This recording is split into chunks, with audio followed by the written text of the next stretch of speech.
मुझे पढ़ना है सर, मैं इनको पढ़ाने के लिए मैं इलाहाबाद लेके आया। इलाहाबाद की सबसे अच्छी कोचिंग थी। मैंने वहाँ पे किसी तरह सर पिताजी के सहयोग से, भाइयों के सहयोग से कोचिंग कराया। एसडीएम पद पे चयन हुई, 16वीं रैंक इनकी आई। मैं करीब साल भर पहले हुई, लेकिन सर उन्होंने कहा कि दोस्ती है।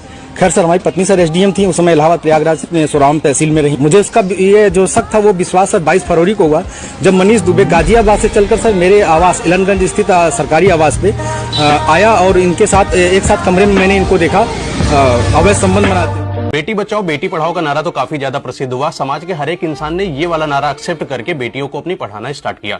समय के साथ समाज जब अपग्रेड होता गया तो लड़कियों की डिमांड बढ़ी कि शादी के बाद मुझे पढ़ाया जाए। अच्छा, ये जो मौर्य जी हैं, इन्होंने अपने पत्नी के अंदर कुछ ऐसा देखा कि इनका मन करा कि मेरी पत्नी कुछ करना चाहती है आगे, तो चलो इसको पढ़वाते हैं। समय बहुत अच्छा जा रहा था। इनकी पत्नी ने अच्छी तैयारी भी करी और एसडीएम पद के लिए नियुक्त हो जाती हैं और इनका मन अपने ही ऑफिसर्स के प्रति आ गया और उनके साथ बातें करना स्टार्ट हुई। ये बात इनके पति को जब पता चली तो उन्होंने बताया कि ये मात्र ओनली हमारे फ्रेंड हैं। लेकिन समय के साथ ये दोस्ती जो है अवैध संबंध में जब बदल गई और ये बात इनके पति को पता चलती है तो इनके पति का गुस्सा फूटता है।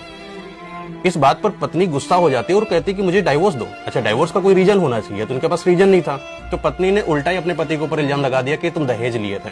यानी दहेज प्रथा के केस में उल्टा ही फंसा दिया अपने पति को, जिस पति ने उस समय उसका सपोर्ट किया था, जिस समय वो कुछ नहीं थी, जिस समय उसके हाथ में कुछ नहीं था।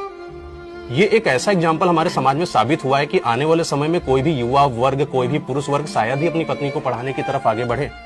क्यों बढ़ेगा आखिर? क्या वो चाहेगा कि उसकी पत्नी किसी और के साथ अवैध संबंध बनाए इसलिए मैं उसको पढ़ाऊं?